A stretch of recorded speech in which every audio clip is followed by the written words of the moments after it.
On behalf of Sree Iyer, I take this liberty to welcome you all to this book launch function.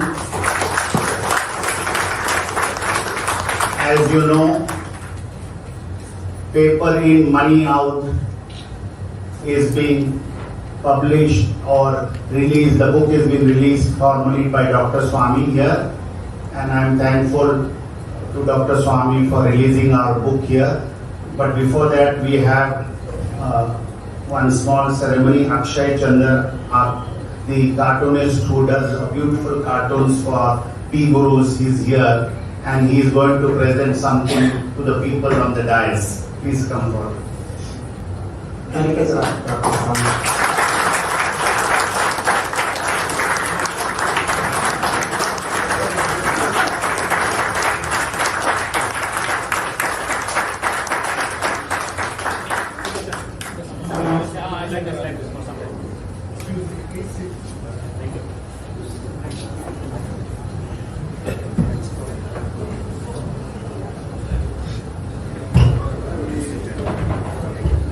This is for Sree Iyer.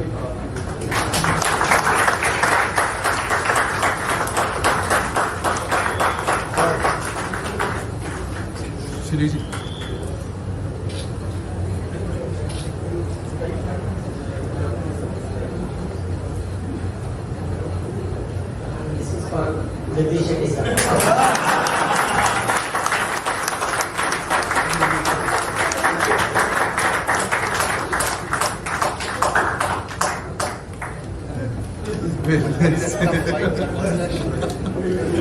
Looking at this picture, some other fellow, Rishabh Shah, has written recently that I have got Veerappan's mustache. Clearly shows. Thank you.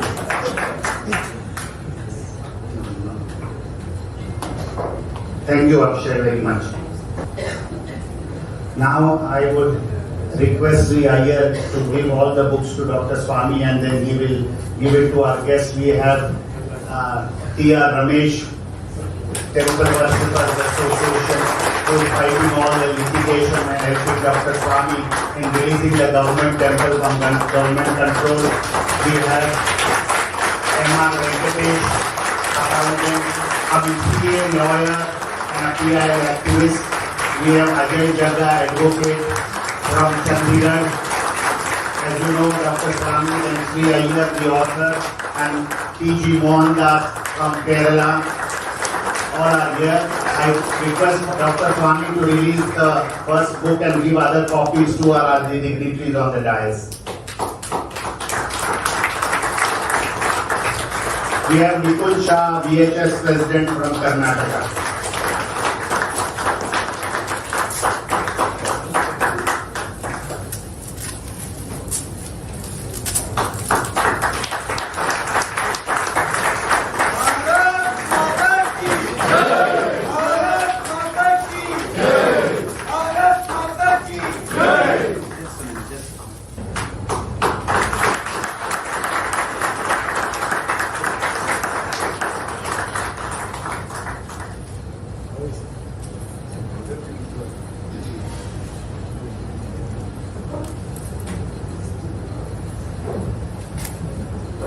I now request Sree Iyer to speak on the book.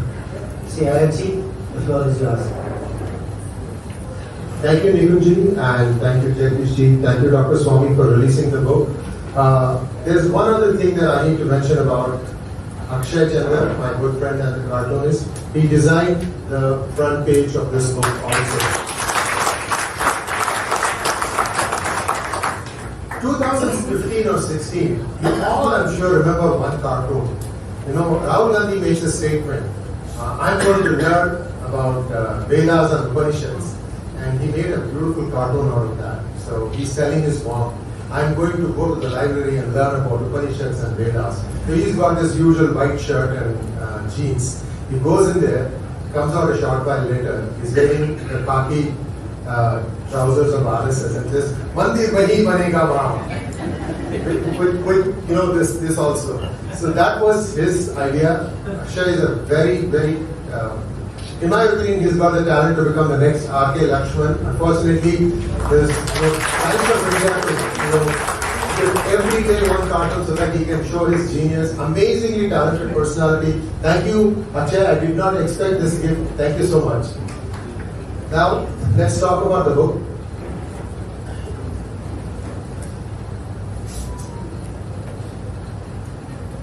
If you remember my book, Who Painted My Money White, the video introducing the book to the audience became viral because I talked about adding water to milk and the ability of somebody to check that, okay, my milk feels today a little bit lighter than yesterday, that you can at least find out. But if the fake currency is so good that even a banker cannot distinguish between the fake currency and the real currency, what does one do? So this is the premise of that book, Who Painted My Money White, that became an Amazon #1 bestseller. Many of you may have seen this one web series on Amazon Prime called Fuzzy or Counterfeit. These people took the story. Of course, they did not bother to give me credit. There is cash. They don't even want to give the credit. But it became a bestseller. They took one portion of the book and then they, of course, Bollywoodized it so that I can't sue them. Changed things here and there. But what it gave me was the validity that what I was doing was right, that my books were actually resonating with the audience. So this book, Paper In, Money Out, go back to 2019. What was the big thing that Rahul Gandhi was made fun of? Alu Dalu, Sona Pao. Right? So here, if you look at the book cover, by the way, this book is available for sale, 2 for 500. It is $3.99 per copy. You save a lot. Because I wanted to have everybody take this thing. If you like Who Painted My Money White, this one takes you back even further and tells you how a certain group of people became the cow that gives the milk and also the consumer that consumes the milk. Then what happens is you have everything. You have all control. As I was doing more and more research on this, I was amazed to find out that some truths came out which makes me believe that a certain person or persons own ownership in a currency making company. And you know, Pakistan is not so well equipped to copy Indian currency. They don't have that kind of technology. Then guess what a certain minister does? Sir, he sold one printing machine to Pakistan. This individual sold India's printing machine, currency making machine to Pakistan. Why? Nobody wants to know.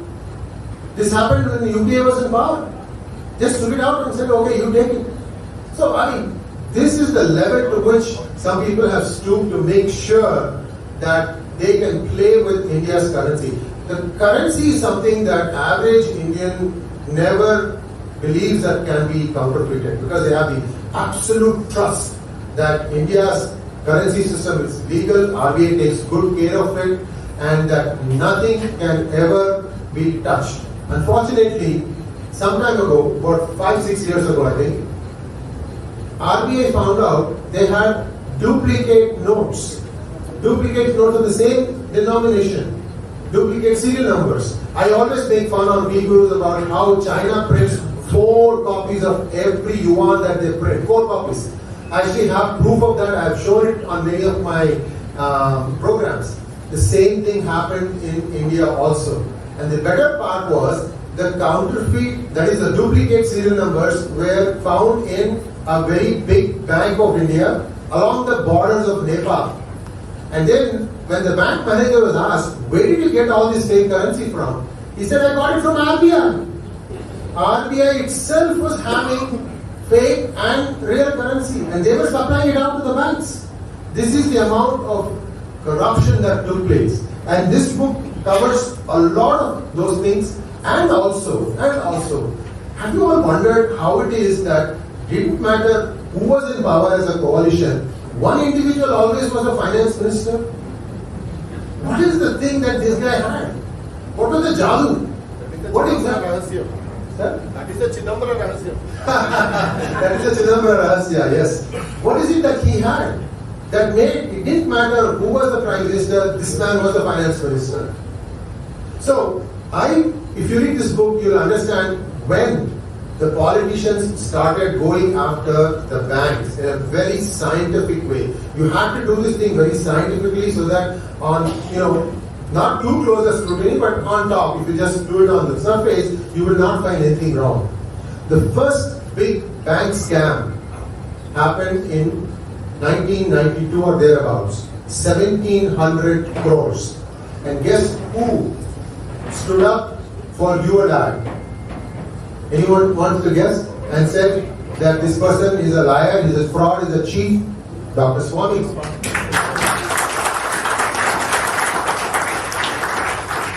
By the way, that happened in Bengaluru. That's why I'm releasing the book for the first time in Bengaluru. Fair Growth Securities. This was the name of the company.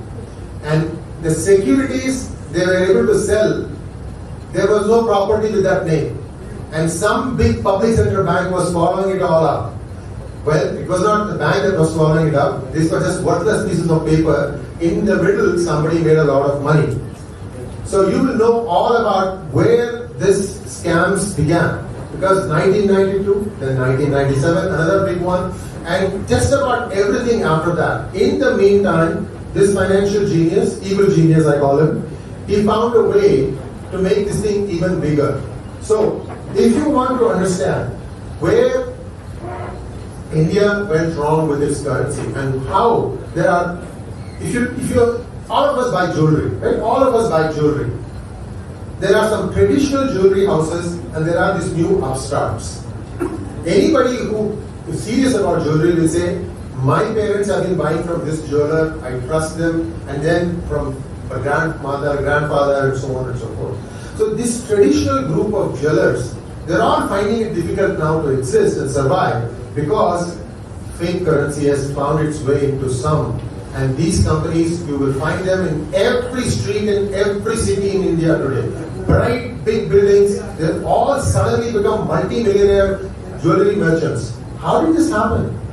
You will understand by reading this book. Also, 1999, December 31st, the whole world was getting ready to welcome the new millennia. What was India doing? India had a huge hijacking on their hands. The plane from Kathmandu that was supposed to come to Delhi was hijacked. It went and stayed for a few hours in Amritsar. Then it went on from there, eventually to Kandahar. But before it went to Kandahar, it stopped at Dubai. Why? This book explains it. This is a book of fiction, but I read one comment from a person who read this book. He says, the only thing fictional about the book is the standard disclaimer. Those who followed Indian politics of the 90s can figure out the fictional characters. Racy narrative connecting all the dots. Beware of breaking India forces. They have already split the alphabets with periods. You know what I'm talking about. Nothing looks complicated when Sree Iyer and Jagdish Shetty unwind the knots. A must read. And the second one is even smaller, and this is from a retired Army Major General. A wonderful, fast-paced, lucid political thriller. Unputdownable. Read it in one go.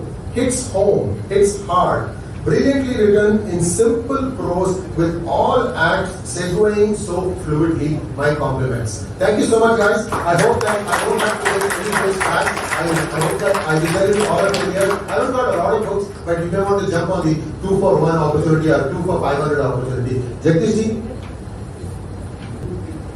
Thank you, Sree Iyer. And thank you, the Bangalore audience, for coming for this book launch.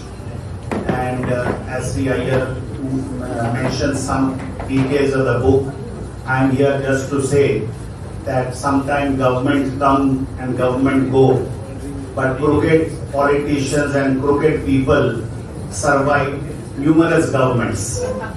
So this book exposes all their nefarious activities. The moment you start reading the book to the last page, you will be glued onto it. And I think an intelligent or enlightened audience like Bangalore should encourage that irrespective of the government, these crooked people are showed their crooked corners. That should be the spirit, I think. This vividly describes the manipulative methods of the fictitious character who is in this book, and we hope you will find it interesting. We have tried to see that, taking all the liberties, I have tried to portray what we think was best in the book. We hope to get your feedback and we look forward to it. Dr. Swami, although he's today here as a person who is going to has released the book and is going to speak about it, but please understand, fighting corruption is not so easy. Some of us may be in our armchairs and we may pass comments or see some newspaper articles or see some TV debates. But walking the talk is very difficult, and fighting corruption is not like a 20-20 match or something like having instant coffee. It takes lot of efforts. When Dr. Swami started the Jayalalitha case in 1996, people were cynical. They would spread, nothing will happen, no politicians would go to jail and all that, but ultimately you know what happened. Some people will try to put in some fake news or do some disinformation to discourage people from fighting this, or when their vested interests are not protected. In the National Herald case, because I want to tell you, because Dr. Swami has taken up the National Herald case, he filed the case when UPA was in power. It is a private complaint in the what is known as the Magistrates Court in Delhi. Then a summons was issued, and you know that the culprits or the accused had to take bail, and the case is going on. Some interlocutory applications have gone in appeal on that matter to the High Court, and things are there. In related matters also in the National Herald case, because I feel you all should know this, that's why I am emphasizing that there are two appeals filed by the Crooked family, that is the dynasty Crooked family, which is pending in the Supreme Court for the last 3 to 4 years. One is on the DDA allotment of land for running a newspaper, National Herald, and they are not running the newspaper from that premises, so they have violated the lease covenant. And the second issue is based on Swami's complaint and how he has proved it in the court. The income tax department has put a fine on the mother and son for nearly 400 crores. Against that, the appeal is pending in the Supreme Court. And the Solicitor General or the Advocate, Solicitor General or the Attorney General, last 4 years has not had the courage to tell the judges, please expedite this case, because it has a bearing on Dr. Swami's case in the trial court.